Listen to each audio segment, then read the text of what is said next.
بسم اللہ الرحمن الرحیم۔ مسلم شریف میں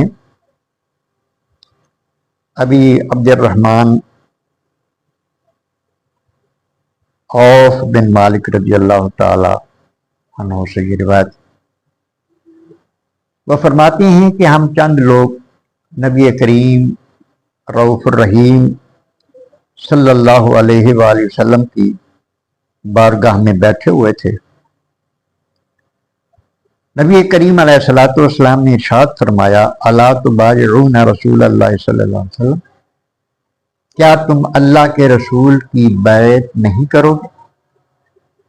حضور نے یہ سوال فرمایا۔ وہ فرماتے ہیں کہ ہم نے ابھی نئی بیعت کی ہوئی تھی نبی کریم علیہ الصلوۃ والسلام کی، تو ہم نے عرض کیا کہ یا رسول اللہ، ہم نے تو آپ کی بیعت کر لی ہے۔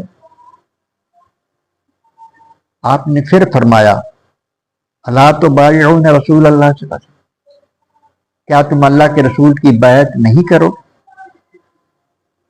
وہ فرماتے ہیں پھر ہم جتنے لوگ بیٹھے تھے ہم نے اپنے ہاتھ آگے بڑھا دی حضور کی طرف۔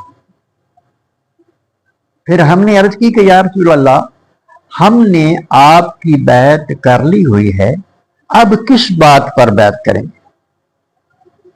نبی کریم علیہ الصلوۃ والسلام نے ارشاد فرمایا، ان تعبدوا اللہ ولا تشرکوا بہ شیئا، اس بات پر تم بیعت کرو گے کہ تم اللہ کی عبادت کرو گے اور اس کے ساتھ کسی کو شریک نہیں ٹھہراؤ گے، اور 5 وقت کی نماز ادا کرو گے اور اللہ کی بات مانو گے۔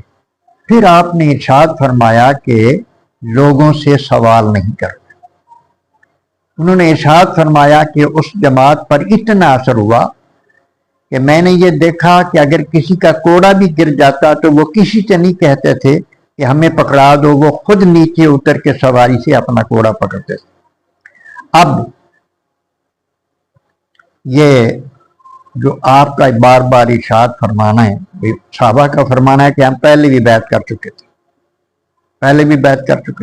اب دوبارہ بیعت، یقیناً پہلی بیعت اسلام ہوگی اور دوسری بیعت تربیت اور بیعت اطاعت ہوگی۔